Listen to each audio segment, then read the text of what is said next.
ഗ്രൂപ്പുമായി ബന്ധപ്പെട്ട എല്ലാ കേസുകളും പുനരന്വേഷിക്കാൻ ഇ.ഡി. തീരുമാനിച്ചിരിക്കുന്നു എന്നുള്ളതാണ്. രേണുക രാജേന്ദ്രൻ ചേരുന്നു. രേണുക, 2016 മുതൽ നിരവധിയായിട്ടുള്ള കേസുകൾ ഉണ്ട് എന്ന് പറയുന്നു. അതൊക്കെയാണോ അന്വേഷിക്കുന്നത്? ഉറപ്പായും ബനീഷ്, വടക്കേ ഇന്ത്യയിലെ പല സ്ഥാപനങ്ങളിലും ഗോകുലം ഗോപാലിന്റെ ഒരു സാമ്പത്തിക ഇടപാടുകൾ 2016 മുതൽ തന്നെ നടക്കുന്നുണ്ട്. വിദേശ നാണയ വ്യവസ്ഥ പ്രകാരമാണെങ്കിലും ചില സാമ്പത്തിക ഇടപാടുകൾ പ്രവാസികളിൽ നിന്നും എത്തുന്ന ഒരു തുകയിൽ നിന്ന് എല്ലാം ഇ.ഡിയുടെ ഒരു പരിശോധന 2016 മുതൽ തന്നെ ഈ ഗോകുലം ഗ്രൂപ്പിന്റെ ഭാഗത്ത് നോക്കിയിട്ടുണ്ടായിരുന്നു. ഇതിൽ മനസ്സിലാക്കാൻ കഴിയുന്നത് 100 കോടി രൂപയുടെ ക്രമക്കേടാണ് 2017 മാത്രം ഇൻകം ടാക്സ് കണ്ടെത്തിയിരിക്കുന്നത്. ഇതിന്റെ ഒരു അന്വേഷണമായിട്ട് ഈ കേസ് കോടതിയിൽ പോവുകയും അതോടൊപ്പം തന്നെ പിഴയടച്ച് കേസ് അവസാനിപ്പിച്ചിട്ടുമുണ്ട്. പക്ഷേ വീണ്ടും ഇ.ഡിയുടെ ഒരു നേതൃത്വത്തിൽ വീണ്ടും ഈ കേസ് പരിശോധിക്കുകയാണ്. എന്തൊക്കെ ക്രമക്കേടുകളാണ് നിലവിൽ നടന്നിരിക്കുന്നത്? 3 മാസം മുമ്പ് തന്നെ ഗോകുലം ഗ്രൂപ്പ് കൃത്യമായും ഇ.ഡി പരിശോധിച്ച് അല്ലെങ്കിൽ നിരീക്ഷിച്ചു വരികയായിരുന്നു. അതിന്റെ ഒരു ഇതുമായി ബന്ധപ്പെട്ട് തന്നെയാണ് ഈ നിരീക്ഷിച്ചതിന്റെ ഒരു ഇതായിട്ട് തന്നെയാണ് അവർ വീണ്ടും ഇപ്പോൾ ഗോകുലം ഗ്രൂപ്പിലേക്ക് സമീപിച്ചിരിക്കുന്നത് എന്ന് വേണം മനസ്സിലാക്കാൻ കഴിയുന്നത്.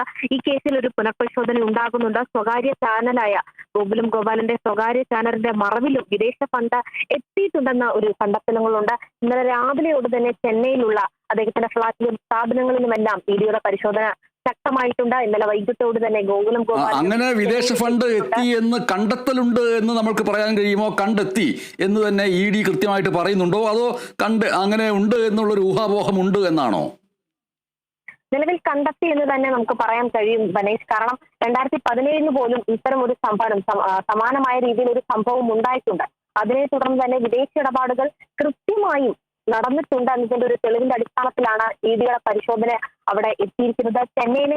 ചെന്നൈയിലെ ഫ്ളാറ്റിൽ നിന്ന് മാത്രം അല്ലെങ്കിൽ ആ സ്ഥാപനത്തിൽ നിന്ന് മാത്രം ഇന്നലെ ചില ഡോക്യുമെന്റുകളും രേഖകളും ഇ.ഡിയുടെ കൈവശം ലഭിച്ചിട്ടുണ്ട്. പക്ഷേ ഈ ഇ.ഡി പറയുന്നത് ഈ സാമ്പത്തിക ഇടപാടുകൾ ഒരിക്കലും എമ്പുരാൻ സിനിമയുമായി ബന്ധപ്പെട്ടതല്ല.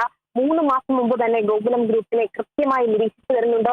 ഇതിന്റെ അടിസ്ഥാനത്തിലാണ് കൃത്യമായ ഒരു സമയത്ത് ഇടപെടൽ നടത്തിയതെന്ന് തന്നെയാണ് ഇ.ഡി വിശദീകരിക്കുന്നത്.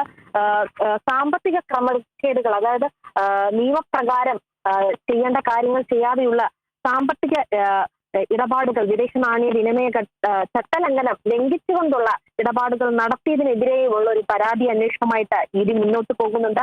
കൊച്ചിയിൽ നിന്നുള്ള ഇ.ഡി കേസുകൾ ഇപ്പോൾ ചെന്നൈയിലുള്ള ഇ.ഡി കേസിന്റെ പരിധിയിലേക്ക് മാറുന്നുണ്ട്. അങ്ങനെ നിരവധി കാര്യങ്ങളാണ് വരുന്നത്. നിലവിൽ മനസ്സിലാക്കാൻ കഴിയുന്നത് ഗോകുലം ഗ്രൂപ്പുമായി ബന്ധപ്പെട്ട എല്ലാ കേസുകളും ഇതിനു മുമ്പ് 2017 മുമ്പ് ഇനി എന്തെങ്കിലും കേസുകൾ ഉണ്ടായിട്ടുണ്ടെങ്കിൽ അതുൾപ്പെടെ ഇ.ഡി ഇനി പുനഃപരിശോധിക്കും. എത്ര കോടിയുടെ ക്രമക്കേടുകൾ ഉണ്ടായിട്ടുണ്ട്, കൃത്യമായ വിവരങ്ങൾ ശേഖരിക്കും. ഇപ്പം നിലവിൽ വന്നിരിക്കുന്ന ഏറ്റവും ഒരു നിർണായകമായ സംഭവം ഈ വീണ്ടും കേസുകൾ പുനഃപരിശോധിക്കുന്നതിനോടൊപ്പം തന്നെ ഗോകുലം ഗോപാലിന്റെ സ്വകാര്യ ചാനലിന്റെ മറവിലും വിദേശ ഫണ്ട് എത്തിയിട്ടുണ്ടെന്നൊരു കാര്യമാണ് പറയുന്നത്. ഇ.ഡി കൊച്ചി യൂണിറ്റിൽ നിന്നുമുള്ളവരെല്ലാം ചെന്നൈ യൂണിറ്റിലേക്ക് ഈ കേസുകൾ കൈമാറുന്നുണ്ട്. അന്വേഷണ പരിധി കൊച്ചി ഇ.ഡി ഓഫീസിൽ നിന്നും ചെന്നൈ തലത്തിലേക്ക് തന്നെ നീങ്ങുന്നുണ്ട്. ഈ അന്വേഷണ പരിധിയിലേക്ക് തന്നെ കൂടുതൽ കാര്യങ്ങൾ ഇനിയും പുറത്തു വരേണ്ടതുണ്ട്. ഇന്നും പരിശോധന തുടരാൻ സാധ്യതയുണ്ട് എന്ന് വേണം മനസ്സിലാക്കാൻ കഴിയുന്നത്. കാരണം ഇന്നലെ ആരംഭിച്ച ചെന്നൈയിലെ ഇ.ഡി പരിശോധന ഇന്ന് രാവിലെയാണ് ഏകദേശം പൂർണ്ണമായിരിക്കുന്നത്. മറ്റ് തെളിവുകളുടെ അടിസ്ഥാനത്തിൽ ഇനിയും പരിശോധന ഉണ്ടാകാൻ സാധ്യതയുണ്ട്. മറ്റ് സ്ഥാപനങ്ങളിലേക്കെല്ലാം പരിശോധന പോകാൻ സാധ്യതയുണ്ട്.